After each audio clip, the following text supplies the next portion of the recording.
बिस्मिल्लाहिर्रहमानिर्रहीम। मशकुरान सुनने वाले साथियों, शहीद करबला इमाम हुसैन रज़ी अल्लाह ताला अन्हु के हवाले से मैं आपसे कुछ कह रहा था इस किताब की रोशनी में, और आपको कहा गया था कि ये एक बेहतरीन किताब है। तो इस किताब के कुछ इक़्तिबासात यानी कि कुछ पैराग्राफ आपके सामने रख कर सुना रहा हूँ। तो हुआ यूँ कि हज़रत इमाम हुसैन रज़ी अल्लाह ताला अन्हु कूफ़ा से निकलने का इरादा किया, तो बहुत सारे दोस्त, अज़ीज़ व अक़ारिब, बड़े बड़े जो सहाबा की औलादें थीं वो आए।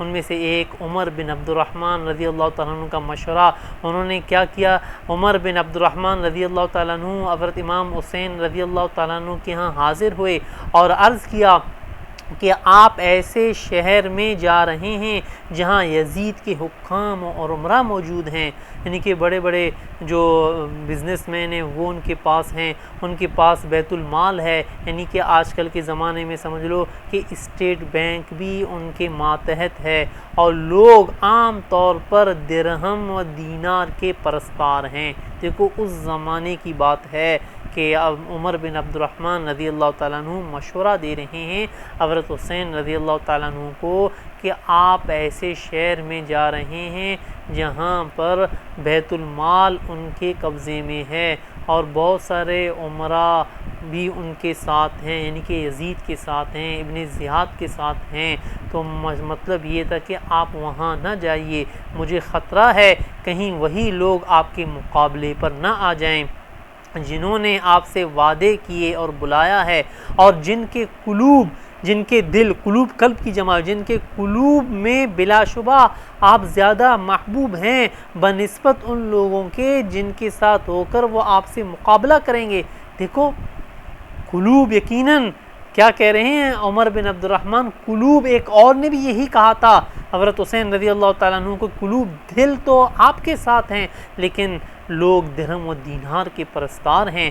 हज़रत हुसैन रज़ी अल्लाह ताला अन्हु ने शुक्रिया के साथ उनकी नसीहत को सुना और फरमाया कि मैं आपकी राय और मशवरे को ख्याल रखूँगा। उसके बाद हज़रत अब्दुल्ला बिन अब्बास रज़ी अल्लाह ताला उन्होंने भी मशवरा दिया था, यानी कि चचेज़ाद भाई थे अब्दुल्ला बिन अब्बास, हज़रत अब्बास रज़ी अल्लाह ताला अन्हु के बेटे थे, उन्होंने भी यही मशवरा दिया था कि आप ना जाएं। तो एक दफ़ा मशवरा देने के बाद दोबारा भी हज़रत अब्दुल्ला बिन अब्बास आ गए हज़रत इमाम हुसैन रज़ी अल्लाह ताला अन्हु के पास।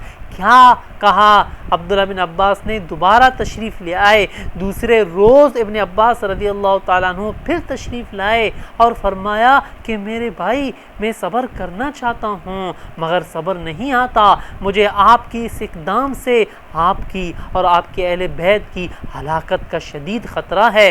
अहले इराक़ अहद शिकन हैं, अहले इराक़ अहद शिकन हैं, बेवफा लोग हैं, आप उनके पास ना जाइए, आप इसी शहर में मक्का में इकामत करें। आप यानी कि आप अहले मजाज के मुस्लिम रहनुमा और सरदार हैं, और अगर अहले इराक़ आपसे मज़ीद तकाज़ा करें तो आप उनको ये लिखें कि पहले अपने अमीर व हुक्काम को अपने शहर से निकाल दो, फिर मुझे बुलाओ तो मैं आ जाऊँगा। कसम से मुझे तो रोना आ रहा है, मैं तो सही तरीके से पढ़ भी नहीं पा रहा हूँ, क्योंकि ये किताब मैंने एक दफ़ा नहीं कई दफ़ा पढ़ चुका हूँ, और जो वाक़यात हुए हैं मैं तो सिर्फ़ आप लोगों को कुछ चंद इक़्तिबासात सुना रहा हूँ। यकीन कीजिए बड़े बड़े उलमा जो बयान करते हैं, दिल यानी कि दिलों को वो चीर देते हैं, ईमान ताज़ा हो जाता है। यकीनन मेरी दुआ है अगर अंदाज़े बयां अगरचे शौक़ नहीं है, शायद के उतर जाए मेरी बात आपके दिल में।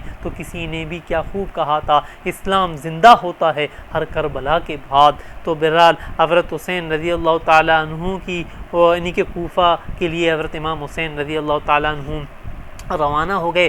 रास्ते में एक फर्जदक शायर नामी बहुत बड़ा शायर था, उसने भी हज़रत हुसैन रज़ी अल्लाह ताला अन्हु से क्या कहा। हज़रत रास्ते में मिले तो हज़रत हुसैन रज़ी अल्लाह ताला अन्हु ने कहा कि रास्ते में के आगे हज़रत हुसैन रज़ी अल्लाह ताला अन्हु देखकर पूछा कहाँ का कसद है। हज़रत हुसैन रज़ी अल्लाह ताला ने बात काट कर उनसे पूछा, ये बतलाओ अहले इराक़ और कूफ़ा को यानी कि तुमने किस हाल में पाया है। तो उसने जवाब दिया, अच्छा हुआ आपने एक वाकिफ़ हाल तजुर्बाकार से बात पूछी, मैं आपको बताना चाहूँगा। अब फर्जक शायर क्या कहता है, इमाम हुसैन रज़ी अल्लाह तआला अन्हु को, अहले इराक़ के कुलूब तो आपके साथ हैं, यानी कि अहले इराक़ हैं, इराक़ के जो लोग हैं उनके दिल तो आपके साथ हैं, मगर उनकी तलवारें बनी उमैया के साथ हैं, उनकी तलवारें बनी उमैया के साथ हैं, और तकदीर आसमान से नाजिल होती है और अल्लाह ताला जो चाहता है वो करता है। तो हज़रत इमाम हुसैन रज़ी अल्लाह ताला ने फ़र्ज़दक के इस शायर के जवाब में देखें क्या फ़रमाया। ये फ़रमाया हज़रत इमाम हुसैन रज़ी अल्लाह ताला ने, अल्लाह ही के हाथ में हैं तमाम काम, वो जो चाहता है करता है, और हमारा रब हर रोज़ नई शान में है। अगर तकदीर इलाही हमारी मुराद के मुआफिक हुई तो हम अल्लाह ताला का शुक्र करेंगे, और हम शुक्र करने में भी उसकी आनत तलब करते हैं कि अदाए शुक्र की तौफीक दे। और अगर तकदीर इलाही हमारी मुराद में हायल हो गई तो वो शख्स ख़ता पर नहीं, यानी कि ख़ता कहते हैं गलती को, वो ख़ता पर नहीं जिसकी नीयत हक़ की हिमायत हो और जिसके दिल में खौफ खुदा हो। तो बहरहाल अज़ीज़ साथियों, देखें ये बहुत सारी बातें किताब वाला कह रहा है, यकीन कीजिए दिल यानी कि तड़पता है, रोना आता है।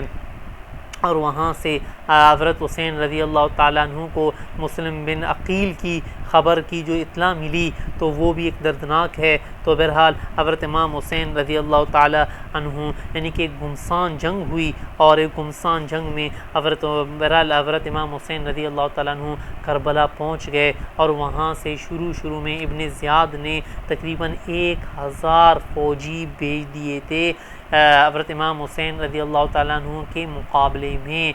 लेकिन हज़रत इमाम हुसैन रज़ी अल्लाह ताला अन्हु इंतहाई जोश जज्बे से जिहाद कर रहे थे, और अपने साथियों के साथ, अपने भतीजों के साथ वो डर कर पीछे हटते थे।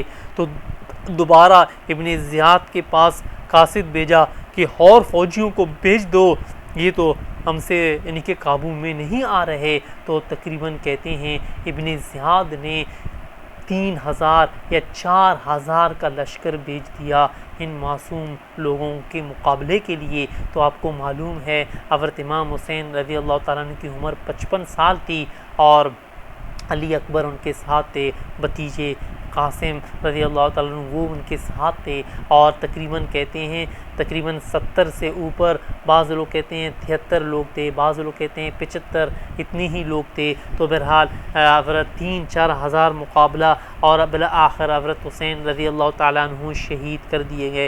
यकीन कीजिए तो ये वाक़या है, मैं आप लोगों को सही बता भी नहीं सकता कि कैसे किस तरह हज़रत हुसैन रज़ी अल्लाह ताला अन्हु को शहीद कर दिया गया। और बाद में अच्छा, ये किताब के अंदर मुख्तलिफ़ उन्वानात हैं, और कई उन्वानात हैं कि हज़रत इमाम हुसैन रज़ी अल्लाह ताला अन्हु ने किस मकसद के लिए कुर्बानी को पेश किया।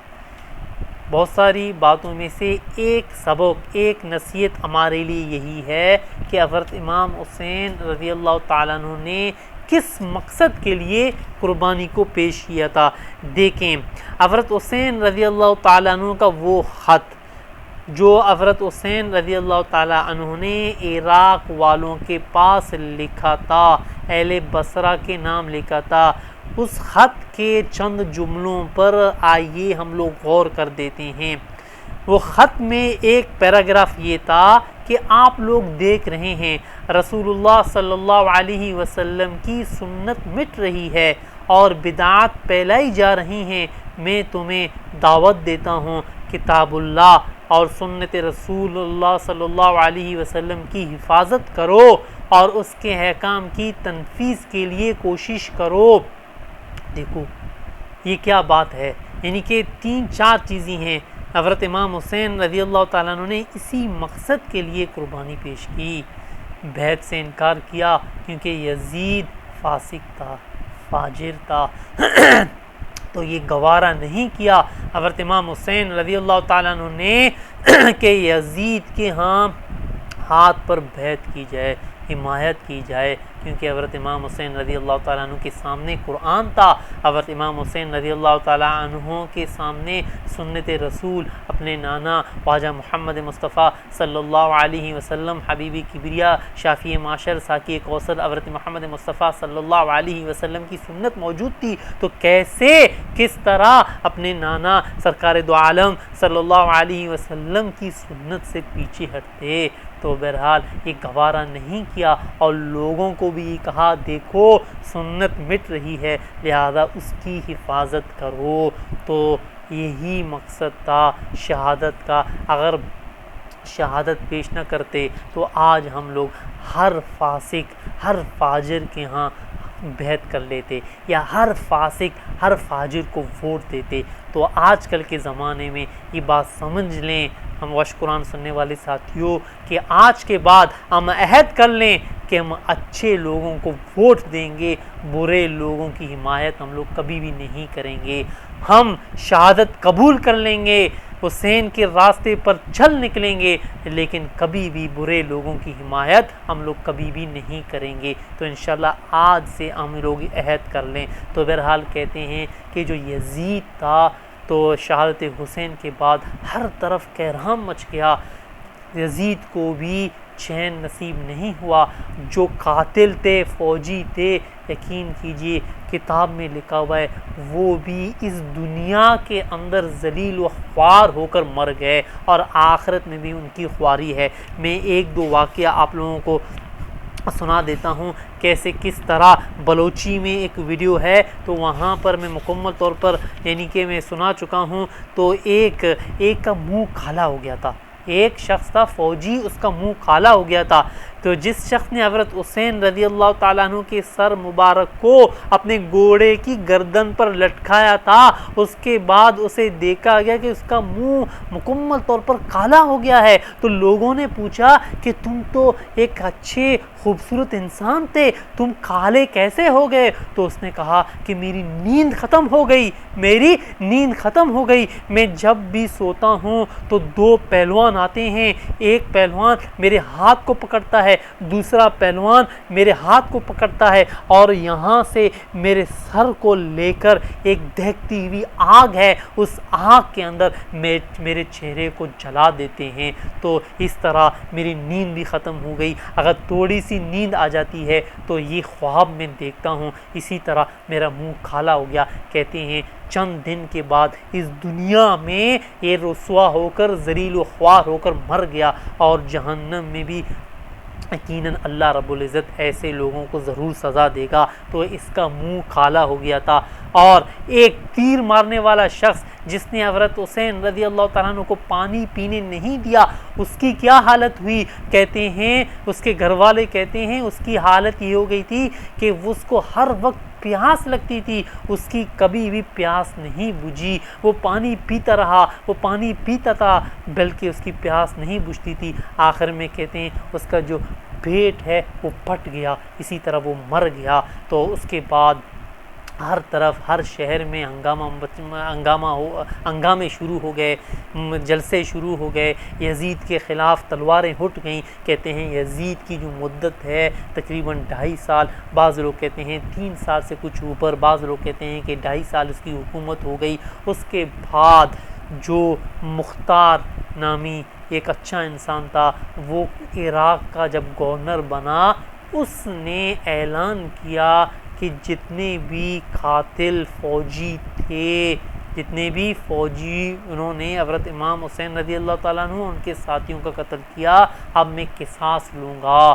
तो ये ऐलान करने के बाद चुन चुन कर यानी कि जो फ़ौजी थे उनको यानी कि उनको मारा गया, किसी का सर कलम किया गया, किसी के जो है टुकड़े टुकड़े करके कुत्तों के आगे डाल दिए गए। जिन्होंने यानी कि जो बड़े बड़े कमांडर थे, जो कमांड कर रहे थे हज़रत इमाम हुसैन रज़ी अल्लाह ताला अन्हु के मुकाबले में, उन सब को चुन चुन कर कत्ल किया गया। तो कहते हैं कि एक दिन 247 लोगों का कत्ल किया गया। देखें इसी तरह सल्तनतें बनती हैं, इसी तरह सल्तनतें कायम होती हैं, इसी तरह हुकूमतें चलती हैं। जब तक अवाम आप और हम हक़ का साथ दें तो इसी तरह इस्लाम का नाम भी रोशन होगा, मुसलमानों का नाम भी रोशन होगा। तो यकीन कीजिए फ़िरोज़ा हैं सीनों में शमे नफ़स मगर किल्लत वक्त कहती है बस। व आखिर दावाना अनिल हम्दुलिल्लाहि रब्बिल आलमीन।